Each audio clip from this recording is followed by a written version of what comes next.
ब्रह्म सूत्र के प्रथम अध्याय के प्रथम पाद के द्वितीय अधिकरण का विचार हम लोग कर रहे हैं। इस अधिकरण के एकमेव सूत्र के द्वारा बताया जा रहा है इस अधिकरण के सिद्धांत को।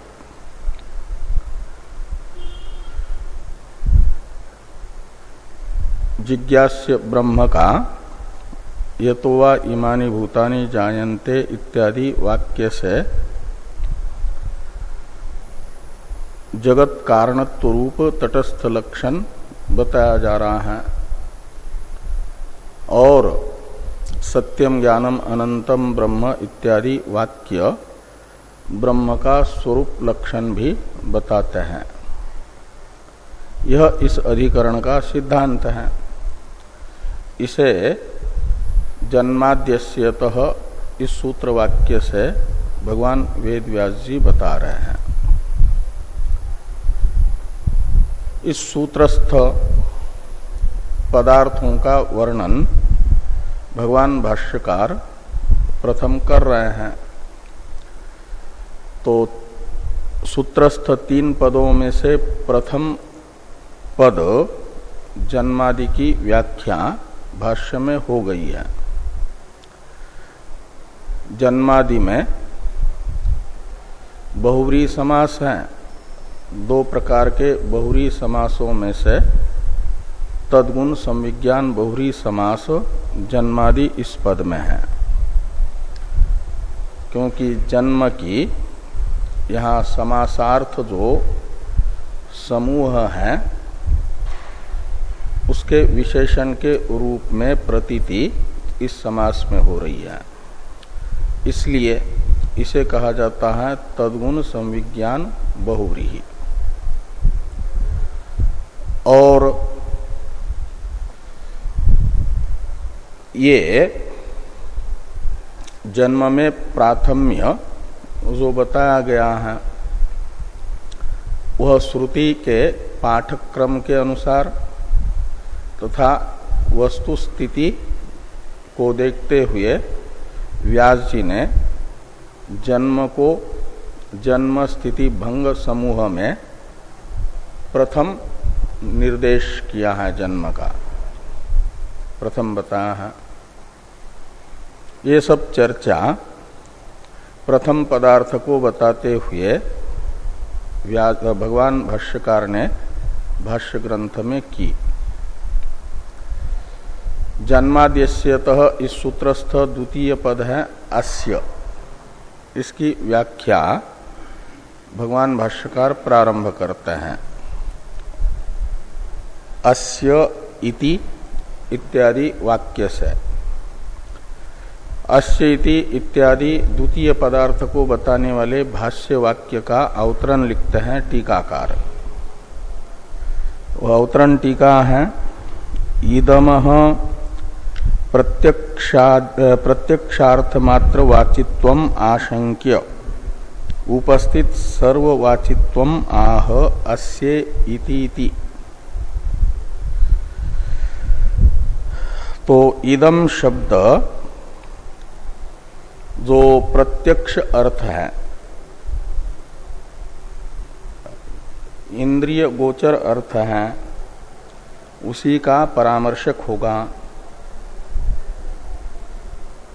स्वभावतः। इदम शब्द का प्रयोग जो प्रत्यक्ष प्रमाण से जाना जा रहा है पदार्थ उसके लिए होता है। इसलिए यहाँ पर ये शंका हो रही है, ये जो जन्माद्यस्यतः में द्वितीय पद है अस्य, इसमें भी 2 अंश है, प्रकृति अंश और प्रत्यय अंश। प्रकृति अंश है यहाँ अ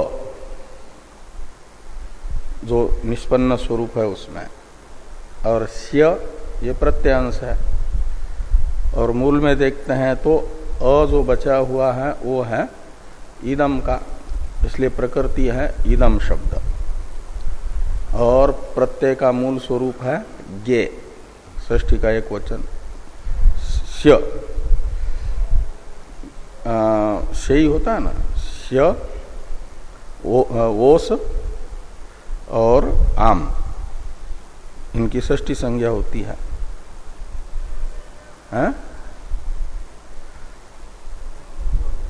गस, गस को से आदेश होता है, गस को से आदेश होता है। कौन सा सूत्र है गस को से आदेश करने वाला? टा गसी गसा मीनास्या, टा को इन आदेश, ये पाणिनीय व्याकरण में सूत्र आता है ना। तो स्य का मूल रूप है गस, तो अस्य शब्द जो बनता है वह इदम और गस इससे बनता है।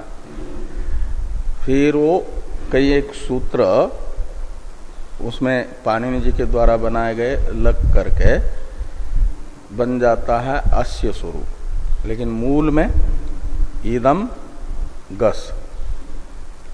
इसमें इदम है प्रकृति और प्रत्यय है अंश है गस। तो जो प्रकृति है इदम शब्द, वह स्वभावतः प्रत्यक्ष प्रमाण से जाना जा रहा है, जो अर्थ उसी का परामर्शक होता है।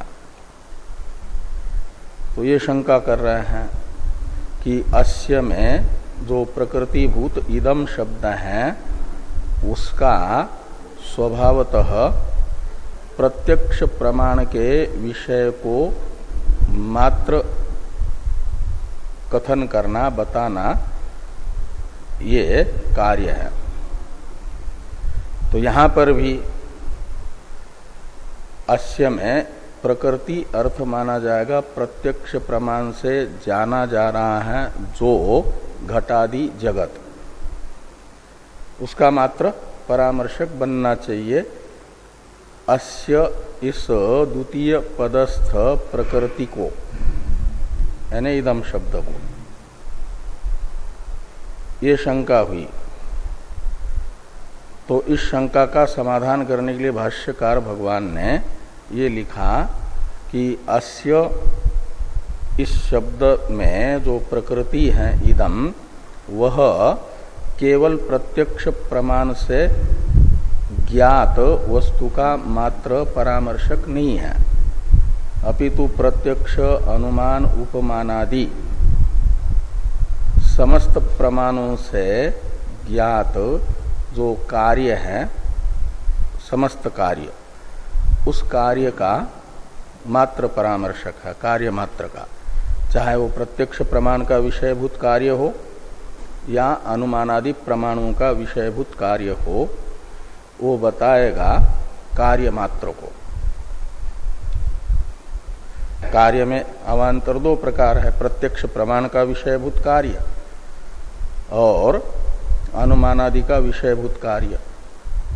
तो व्यास जी ने अश्य शब्द का प्रयोग करते समय जो इदम ये प्रकृति है उसमें उसे कार्य मात्र का परामर्शक बन जाए, यह ध्यान में रख करके सूत्र में प्रयोग किया है इदम शब्द का।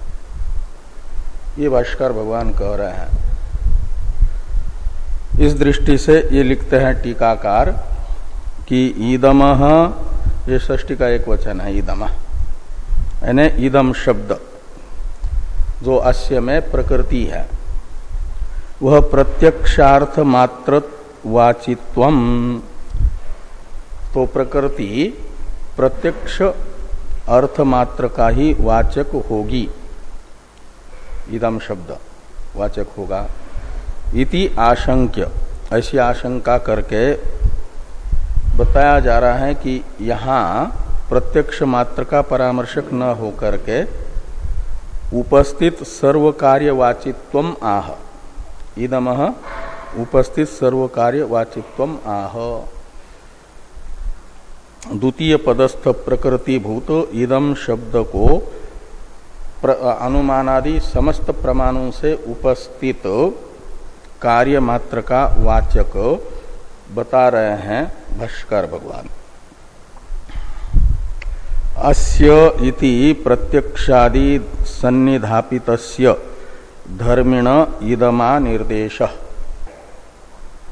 अस्य इति यानी अस्य इस द्वितीय पद में जो प्रकृति है इदम शब्द, उससे प्रत्यक्षादि सन्निधापितस्य धर्मिणः निर्देश ऐसे लगाना। तो प्रत्यक्षादि में आदि शब्द से अन्य प्रमाणों को लेना, और सन्निधापित का अर्थ है उपस्थापित। तो प्रत्यक्षादि सारे प्रमाणों से जाने गए जो धर्मी है, यानी आकाशादि पदार्थ है, संसारांतपाती, कार्यांतपाती, उन सब का निर्देश अस्य इस पदस्थ प्रकृतिभूत इदम शब्द के द्वारा हो रहा है। तो अस्य इति प्रत्यक्षादि सन्निधापितस्य धर्मिणः इदमा निर्देश, ये हुआ।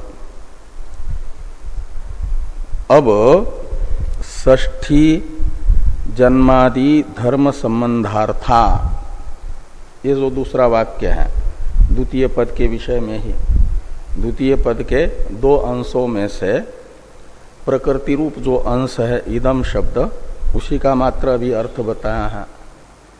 जो प्रत्यय अंश है गस, उसी को से आदेश होकर के से बना है, और प्रकृति का बचा है वो म का भी लोप हो जाता है, और ईद का भी लोप होकर के अमात्र बचता है।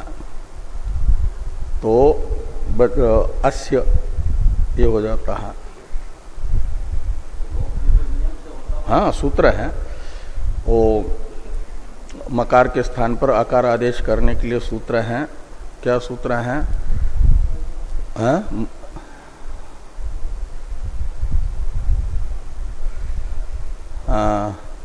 होता है ना त्यदादि, त्यदादि नाम एक सूत्र है, उससे त्यदादि गण में पठित शब्दों के स्थान पर विभक्ति पर में होने पर अ आदेश होता है। म के स्थान पर अ आदेश होगा तो ईद अ, फिर एक अ और वो दूसरा अ, द में एक अ है, इन दोनों में हो जाता है पर रूप एक आदेश। अतो गुणे सूत्र, अतो गुणे नहीं, उससे जो है ये मिल जाते एक दूसरे के साथ। और ईद भाग का लोप करने के लिए भी एक सूत्र आता है। वो क्या सूत्र है ईद भाग का लोप करने के लिए? तो कई दिनों से हमने पढ़ा नहीं है। क्या सूत्र है ईद भाग का लोप करने वाला? शेषे नहीं, शेषे लोप तो अलग है।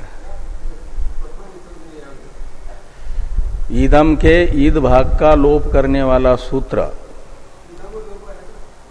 हाँ, ईदमो लोप ऐसा ही नहीं है, ऐसा सूत्र है।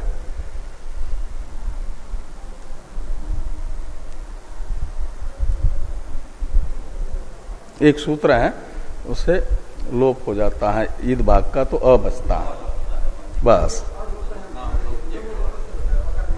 ईदमो, हाँ, वो तो अ का लोप करता है।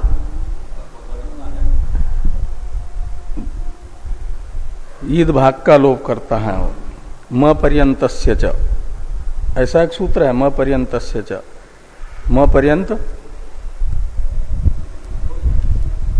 है, ईद भाग को, ईद भाग का भी लोप करता है एक सूत्र है। क्या है? चलो,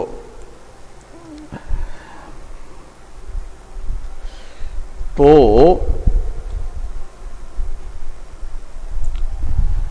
हाँ, तो अस्य बचता है। तो यहां पर तो अभी प्रत्यय का विचार चल रहा है कि ये जो षष्ठी है गस। इस गस का अर्थ बता रहे हैं कि गस प्रत्यय यहां पर क्या बता रहा है। तो कहते हैं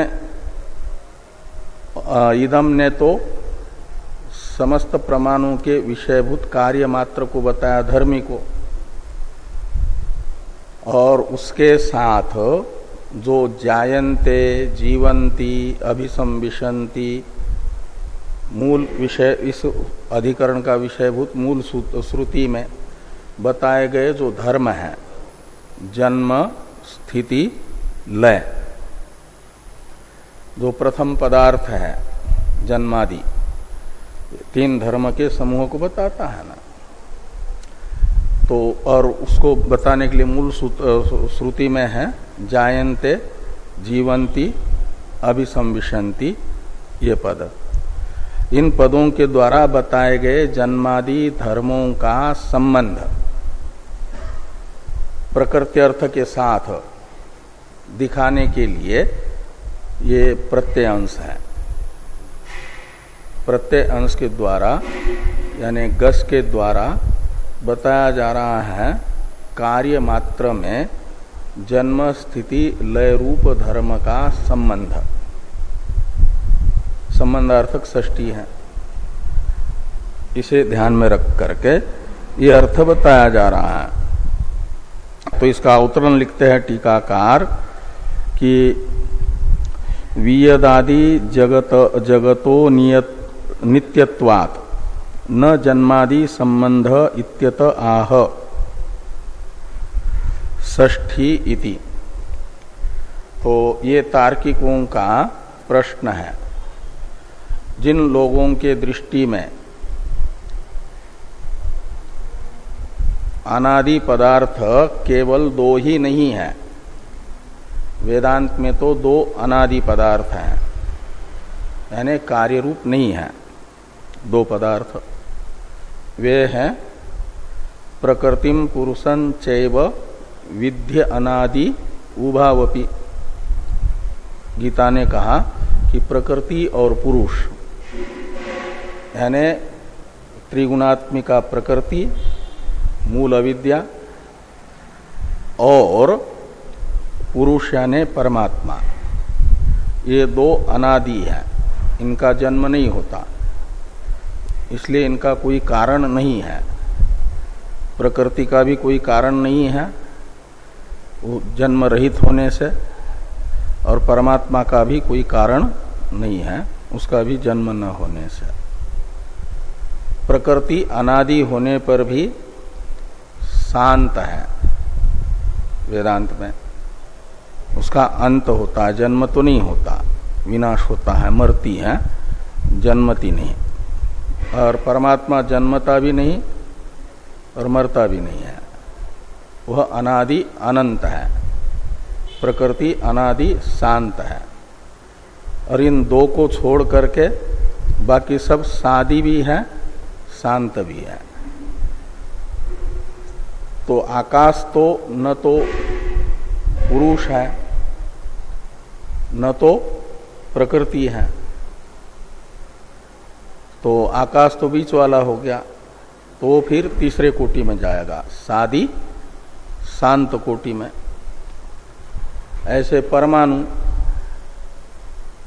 वह भी न प्रकृति है न वो है, प्रकृति है त्रिगुणात्मिका अव्याकृत,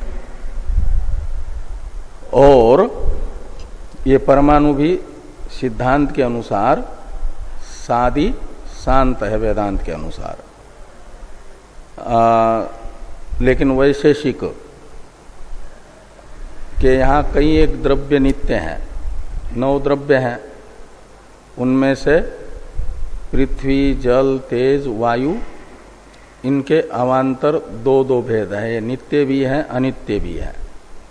2 प्रकार के ये 4 द्रव्य हैं, पृथ्वी, जल, तेज, वायु।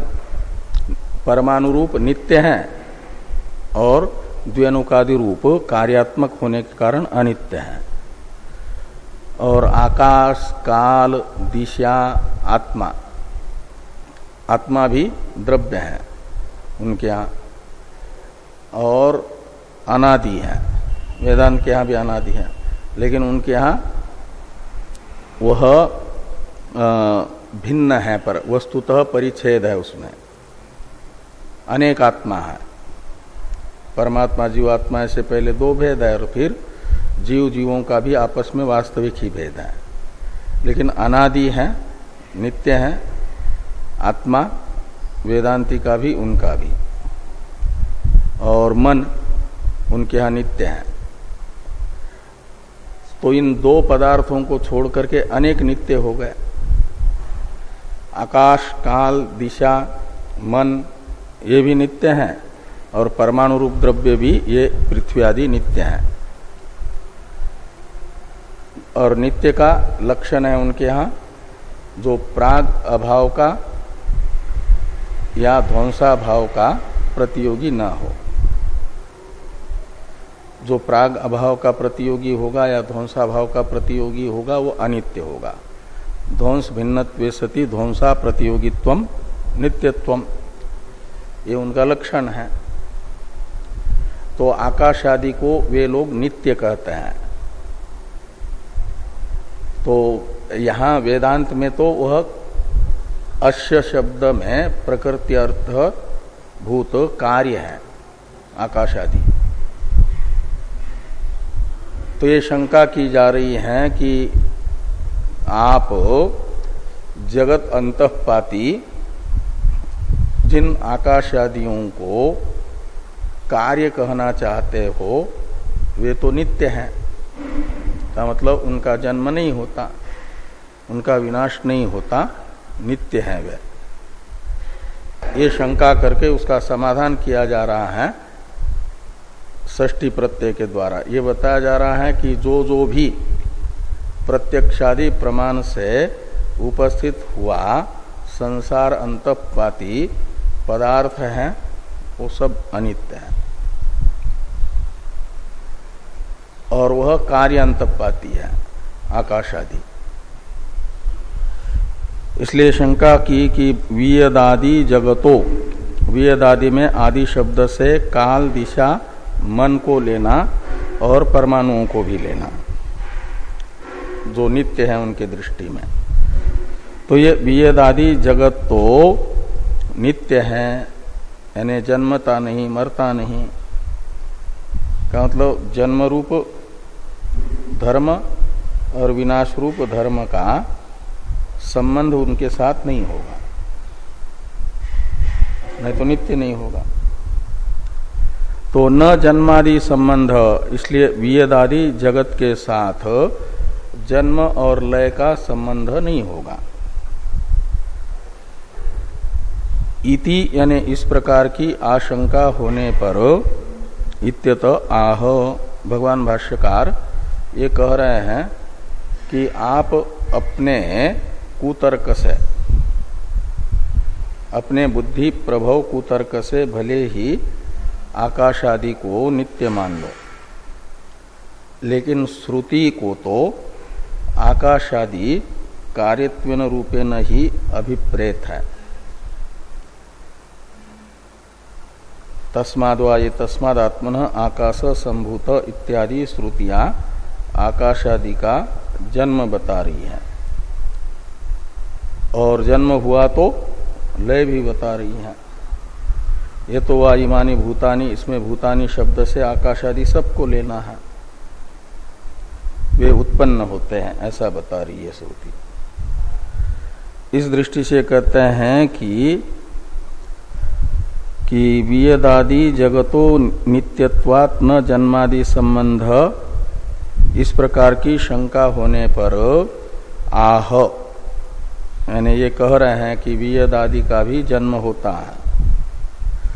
तो षष्ठी जन्मादि धर्म संबंधार्था, तो जन्मादि में आदि शब्द से स्थिति और लय को लेना जो श्रुति में निर्दिष्ट धर्म है, जायन्ते जीवन्ति इत्यादि पदों के द्वारा।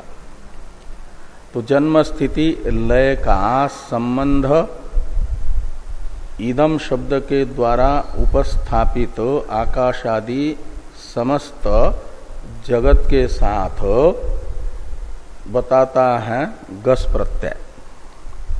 द्वितीय पद में जो प्रत्यय अंश है वो, यही उसका अर्थ है, जन्मादि धर्मों का संबंध। तो गस प्रत्यय का अर्थभूत जो संबंध है उसके प्रतियोगी है जन्मादि धर्म और अनुयोगी है प्रकृत्यर्थ। इदम शब्द का अर्थ आकाशादि जगत, वह अनुयोगी है, मतलब जन्मादि का संबंध जिसमें बताया जाता है उसको कहा जाता है अनुयोगी। यस्मिन संबंध स अनुयोगी और यस्य संबंध स प्रतियोगी। जन्मादि धर्म का संबंध बताया जा रहा है इसलिए वो प्रतियोगी है गस प्रत्यय के अर्थभूत संबंध के, और अनुयोगी है आकाशादि पदार्थ।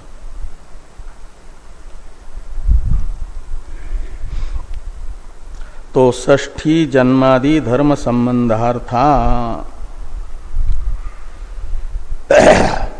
टीका में एक वाक्य है कि वियदादि महाभूतानां जन्मादि संबंधो वक्ष्यते इति भावः।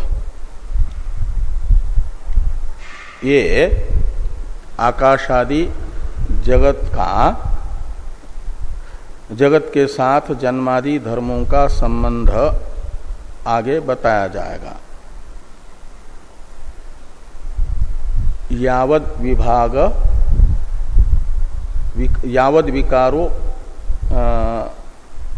विकारो विभाग ही या यावद विभाग विकारो ही, ऐसा एक सूत्र आता है ना।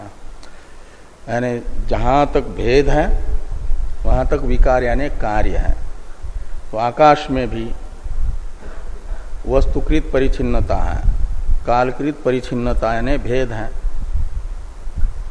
इसलिए वो भी कार्य कोटि में आएगा। तो जहां तक विभाग यानी भेद है, भेद का अनुयोगी जो भी बनेगा वह कार्य कोटि में आएगा। तो आकाश भी वस्तुकृत भेद का परिच्छिन्नता का और कालकृत परिच्छिन्नता का अनुयोगी बनता है, भेद का आश्रय बन जाता है, इसलिए वो भी कार्य है।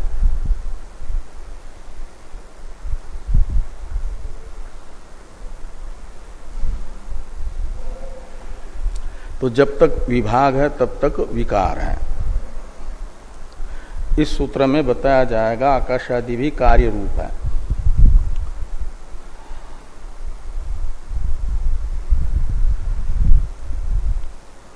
तो वियदादि महाभूतानाम, ये जो आकाशादि सूक्ष्म भूत हैं उनके साथ उनका भी जन्मादि के साथ संबंध बताया जाएगा।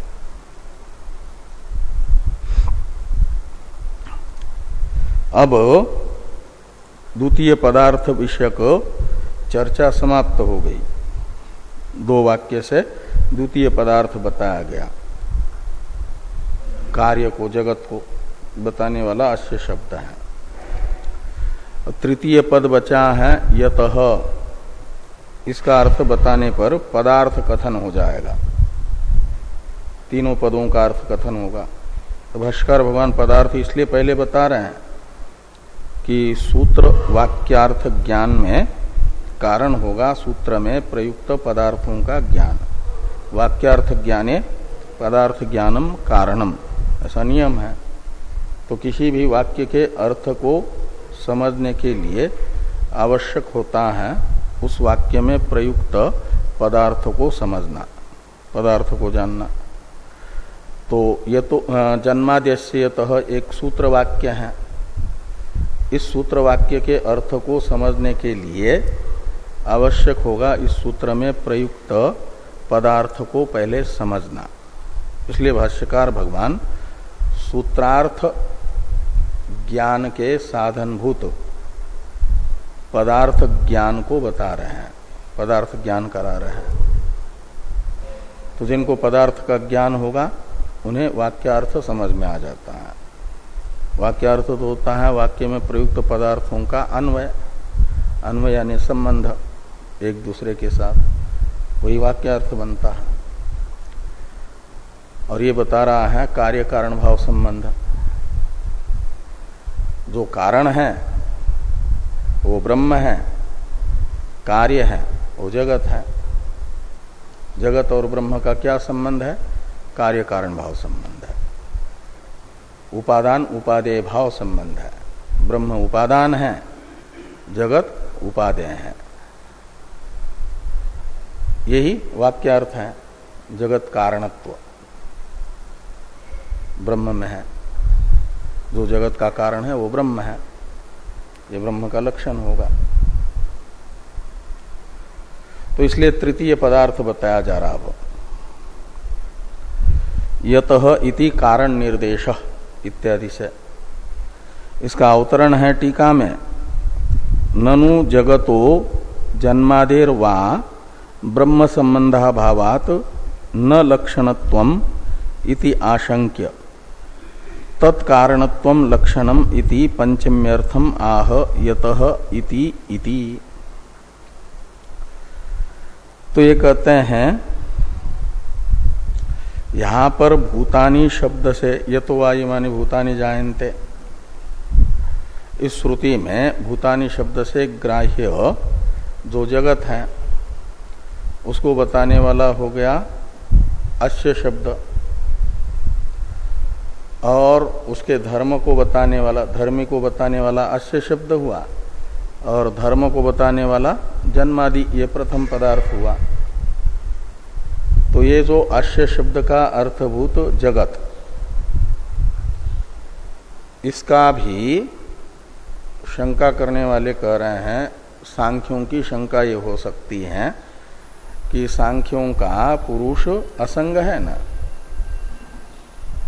और श्रुति भी कहती है असंग है ब्रह्म, असंगो ही अयम पुरुष, असंग चेतन रूप परमात्मा है। तो जगत रूपी जो धर्मी है द्वितीय पदार्थ, उसका संबंध भी ब्रह्म के साथ नहीं होगा असंग होने से। और जो प्रथम पदार्थ है जन्म स्थिति लय रूप धर्म, इनका संबंध भी ब्रह्म के साथ नहीं होगा। तो धर्म का भी और धर्मी का भी संसर्ग ब्रह्म के साथ न होने से न तो ब्रह्म का जन्मादि लक्षण बन सकता है, न तो धर्मी जो जगत है वो लक्षण बन सकता है। इसलिए लक्षण रहित ही ब्रह्म है, लक्षण शून्य है, लक्षण नहीं हो सकता। इस प्रकार की आशंका का निराकरण करने के लिए और तृतीय पद का प्रयोग करके ये बताया जा रहा है कि भले ही जन्मादि धर्मों का या जगत का ब्रह्म में संबंध न हो, लेकिन जगत के जन्मादि के कारणत्व का आविद्यक संबंध ब्रह्म के साथ है। आविद्यक संबंध यानी आरोपित संबंध। संसर्ग अध्यास भाष्य में बताया है न कि आत्मा का अस्मत् प्रत्यय गोचर आत्मा का अनात्मा के साथ संसर्गाध्यास है। आत्मा में कल्पित जो अविद्या तथा अविद्यक जगत है, उसके साथ आत्मा का स्वरूप अध्यास नहीं है। जगत का तो ब्रह्म में स्वरूप अध्यास भी है, संसर्गाध्यास भी है, और आत्मा का अनात्मा आकाश आदि के साथ संसर्गाध्यास है। यानी संबंध बनता है, पारमार्थिक संबंध न बनने पर भी आविद्यक संबंध बनता है। और उस आविद्यक कारणत्व को लेकर के स्व कारणत्व, स्व यानी ये जगत जन्मादि स्व शब्द से लीजिए, और उसका कारणत्व अविद्या से ब्रह्म में आरोपित है, और वह आरोपित कारणत्व को बताने के लिए यतः यह तृतीयांत पद है, एक पंचम्यंत पद है, तहसील प्रत्यांत है, वो पंचमी के स्थान पर तहसील प्रत्यय हुआ है तो अव्यय ये कहा जा रहा है।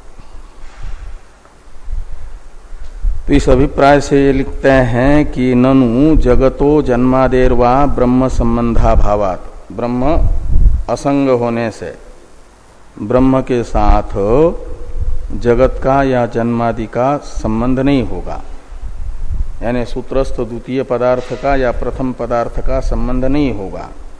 द्वितीय पदार्थ है जगत, तृतीय पदार्थ और प्रथम पदार्थ है जन्मादि, इनमें से दोनों का भी ब्रह्म के साथ संबंध न होने से ब्रह्म का ये दोनों भी लक्षण नहीं बनेंगे। न लक्षणत्वम, इनमें ब्रह्म लक्षणत्व नहीं है, जगत में या जन्मादि में ब्रह्म लक्षणत्व सिद्ध नहीं होगा। इस प्रकार की आशंका करके जिस अभिप्राय से समाधान किया जा रहा है वो अभिप्राय बताते हैं टीकाकार कि तत्कारणत्वम लक्षणम इति पंचम्यर्थम आह। तत्कारणत्वम यानी जगत जन्मादि कारणत्वम, इसमें तत्शब्द से जगत जन्मादि को लेना। तो जगत जन्मादि कारणत्व ये ब्रह्म में अविद्या से आरोपित है, और वह ब्रह्म का तटस्थ लक्षण होगा, जैसे रज्जु का तटस्थ लक्षण बन जाता है रज्जु में आरोपित सर्प। इस अभिप्राय से यह तृतीय पद है यतः। तो यतः इति कारण निर्देश,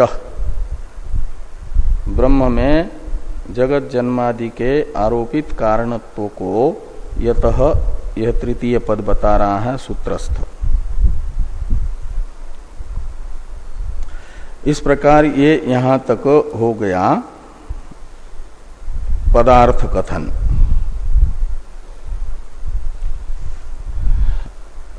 थोड़ा टीका में है, इसको देखिए। एक वाक्य, यत् शब्देन सत्यम ज्ञानम अनंतम आनंद रूपम वस्तु उच्यते आनंदाध्येव इति निर्णीतत्वात् तथा च स्वरूप लक्षण सिद्धि इति मंतव्यम। तो ये जो तृतीय पद है यतः, ये तृतीय पद है ना, इसमें भी दो अंश है, प्रकृति अंश प्रत्यंश, जैसे अश्य में था ऐसे इसमें भी है। तो जो प्रकृति है यत शब्द, वह ब्रह्मानंद वल्ली में आई हुई जो एक ऋचा है, सत्यम ज्ञानम अनंतम ब्रह्म यो वेद निहितम गुहायाम सोष्णुते सर्वान कामान सह ब्रह्मणा विपश्चिता, ये है ऋचा।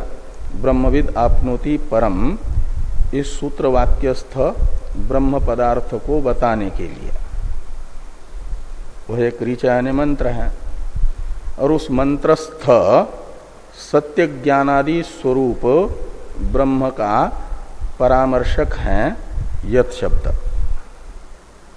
जो यतः में प्रकृति है यत, वह सत्य ज्ञानादि ब्रह्म का परामर्शक है। और ये आपको कैसे ज्ञात हुआ, कहते इसलिए, और इसलिए कि अंत में भृगुवल्ली के उपसंहार में यह निर्णय किया गया कि आनंदाध्येव खलु इमानि भूतानि जायन्ते आनंदेन जातानि जीवन्ति आनंदम प्रयन्ति अभिसंविशन्ति। आनंदम ब्रह्म इति बेजाना, आनंद ब्रह्म है ऐसा उसने जाना भृगु ने। तो ये आनंद को ही जगत के कारण के रूप से निर्धारित किया गया। इसलिए सत्य ज्ञान अनंत तथा आनंद स्वरूप जो ब्रह्म है वह तृतीय पदस्थ यत इस प्रकृति के द्वारा बताया जा रहा है। तो यत शब्द सत्य ज्ञानादि स्वरूप ब्रह्म का परामर्शक होगा। तो जो अबाधित अपरिच्छिन्न चिदानंद है वो ब्रह्म है,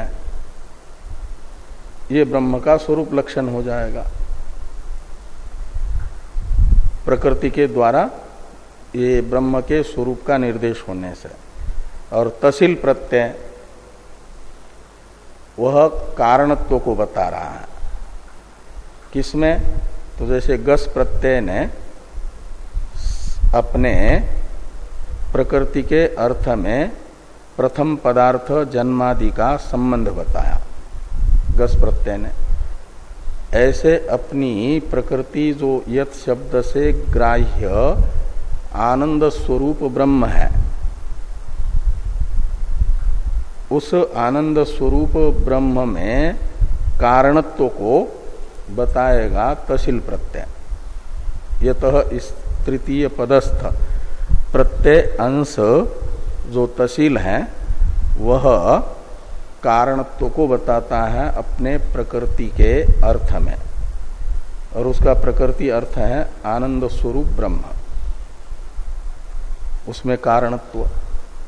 और वो कारणत्व स्वतः नहीं है, आरोपित है, औपाधिक है, वो तटस्थ लक्षण हो जाएगा। प्रत्यार्थ जो कारणत्व है वो तटस्थ लक्षण है, और प्रकृति अर्थ जो सत्य ज्ञानादि स्वरूप ब्रह्म है वह स्वरूप लक्षण है। ये टीकाकार कहते हैं कि यत् शब्देन सत्यम ज्ञानम अनंतम आनंद रूपम वस्तु उच्यते। सत्य ज्ञान अनंत आनंद रूप वस्तु है ब्रह्म ही, और वो बताई जा रही है यतः इस तृतीयांत पदस्थ प्रकृति के द्वारा, यत शब्द के द्वारा।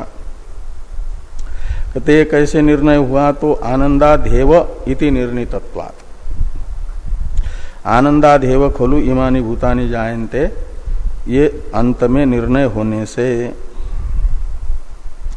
तथा च स्वरूप लक्षण सिद्धि इति मंतव्यम, तो इस प्रकार ये स्वरूप लक्षण भी सिद्ध होगा और तटस्थ लक्षण बताया जाएगा प्रत्यय अंश के द्वारा, तसिल के द्वारा। तो तृतीय पद है जो ब्रह्म का स्वरूप लक्षण प्रकृति के द्वारा बता रहा है और प्रत्यय अंश के द्वारा तटस्थ लक्षण बता रहा है।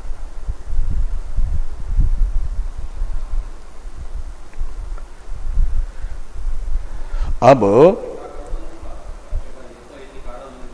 हाँ, लेकिन वो भाष्कर भगवान ये समझते हैं कि जो ब्रह्म सूत्र भाष्य का अध्ययन करने वाले अध्येता हैं वे व्याकरण के ज्ञाता होंगे। ये कल्पना भी उन महापुरुषों के चित्त में नहीं आई होगी कि जिनको भाषा का कोई ज्ञान नहीं है वे प्रस्थान त्रयी और प्रस्थान त्रयी के भाष्य का अध्ययन करने के लिए बैठेंगे, जो संस्कृत नहीं जानते हैं, व्याकरण आदि नहीं जानते हैं। तो व्याकरण आदि जानने वालों को तो ये निश्चित है कि सर्वनाम प्रकृत अर्थ का परामर्शक होता है, इसलिए वो सब निकल आएगा उसमें से। इसलिए भाष्यकार भगवान की दृष्टि में तो मोटी बात है ये, वो नहीं बताई। लेकिन टीका लिखते लिखते जब समय आया तो ऐसे भी लोग सामने दिखे टीकाकार के, इसलिए उनको ये करना पड़ रहा है। और इन टीकाओं में भी फिर बड़े महाराज जी के समय तक ये हुआ कि और भी टिप्पणियां लिखनी पड़ी। जो बड़े महाराज जी हुए ना, विष्णु देवानंद गिरी जी महाराज, और कई एक टिप्पणियां ऐसी है कि उनके उन टिप्पणियों के बिना लगाना बड़ा कठिन हो जाता है।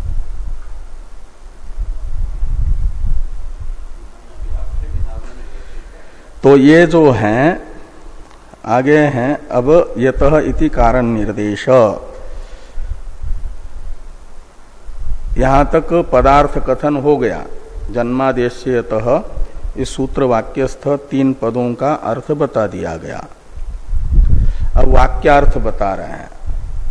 वाक्यार्थ ज्ञान उपयोगी पदार्थ कथन करके वाक्यार्थ निरूपण भगवान भाष्यकार कर रहे हैं अस्य इत्यादि से। इसका अवतरण लिखते हैं टीकाकार।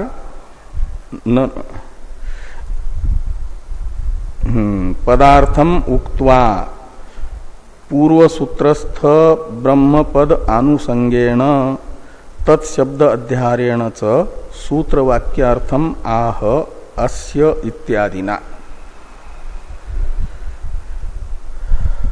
तो ये कहते हैं कि पदार्थ को बता करके जन्मादेश्यतः इस सूत्रार्थ ज्ञान उपयोगी तीनों पदार्थों का कथन करके भाष्कर भगवान पूर्व सूत्र जो जन्मादेश अथा तो ब्रह्म जिज्ञासा है, इस अथा तो ब्रह्म जिज्ञासा सूत्रस्थ ब्रह्म पद की अनुवृत्ति ला करके, और यहां पर यत शब्द का प्रयोग है सूत्र में, उसके अनुरोध से तत्शब्द का अध्यार करके, यत तदोर नित्य संबंध होता है ना, तो यतः यहां पर प्रयुक्त यत शब्द का नित्य संबंधी तत्पद का अध्यार करके जन्मादेश्यतः इस सूत्र के अर्थ को बताते हैं। ये यहां पर टिप्पणी में टिप्पणीकार ने लिखा कि पदार्थम उक्त्वा पूर्व सूत्रस्थ ब्रह्मपद अनुसंगेण, तो इस सूत्र में पूर्व सूत्रस्थ ब्रह्मपद का अनुवर्तन लाते हैं और तत्शब्द का अध्यार करते हैं। तत्शब्द के अध्यार में कारण है यहां पर यत शब्द का प्रयोग। सूत्र वाक्यार्थम आह अस्य इत्यादि ना। भाष्य में है अस्य जगतो नाम रूपाभ्याम व्याकृतस्य अनेक कर्तृ भोक्तृ संयुक्तस्य प्रतिनियत देश काल निमित्त क्रियाफलाश्रयस्य मनसापि अचिन्त्य रचना रूपस्य जन्म स्थिति भंगम यतः सर्वज्ञात सर्वशक्तेः कारणात् भवति तद ब्रह्म इति वाक्यशेष। ये है जन्मादेश्यतः इस सूत्र का वाक्यार्थ, सूत्र वाक्यार्थ। तद ब्रह्म यहां तक वो तत्पद का अध्यार करके और ब्रह्म पद की अनुवृत्ति ला करके, बाकी तो सब सूत्र में ही है। जो सूत्रस्थ द्वितीय पद है अस्य,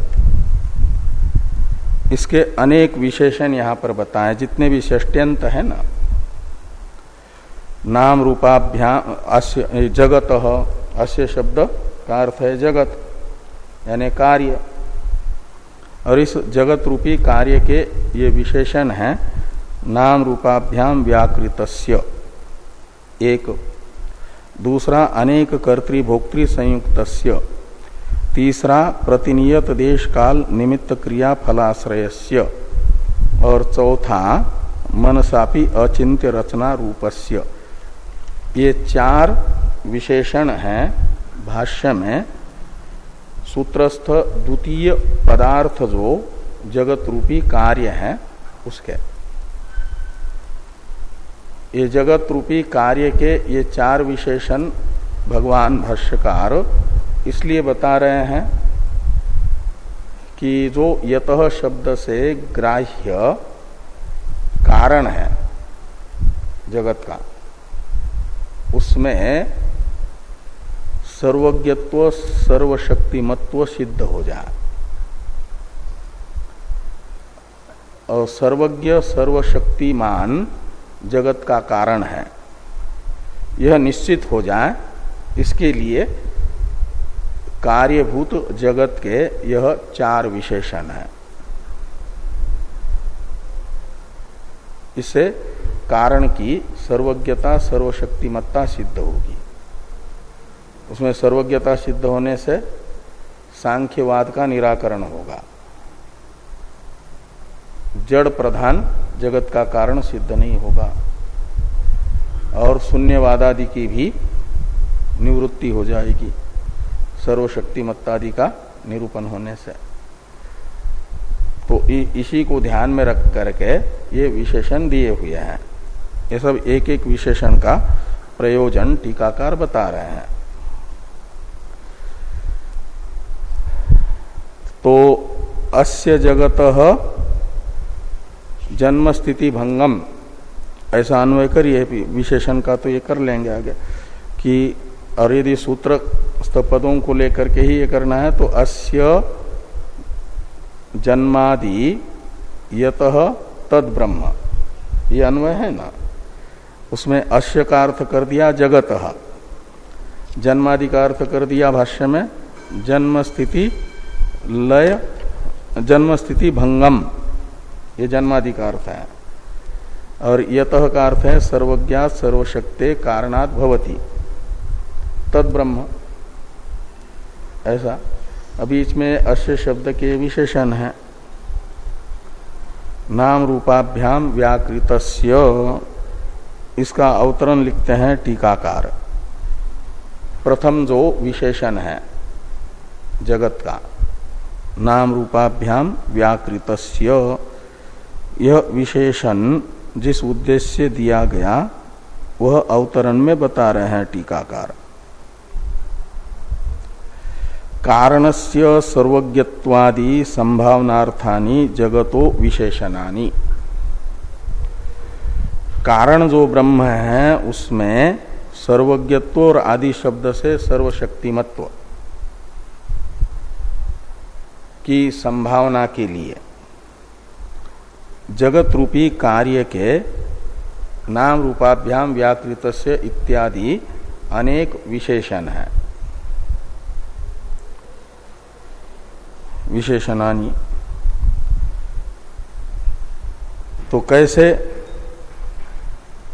इन विशेषणों के माध्यम से जगत के कारण ब्रह्म में सर्वज्ञत्वादि की सिद्धि होगी, उसे स्पष्ट कर रहे हैं टीकाकार कि यथा कुंभकारः प्रथमं कुंभ शब्दाभेदेन विकल्पितं पृथु बुध्नोदराकार स्वरूपम बुद्धो आलिख्य तदात्मना कुंभम व्याकरोति बहिप्रगटयति तथा परम कारणम अपि स्वेप्सित नाम रूपात्मना व्याकरोति इति अनुमीयते इति मत्वा आह नाम रूपाभ्याम इति।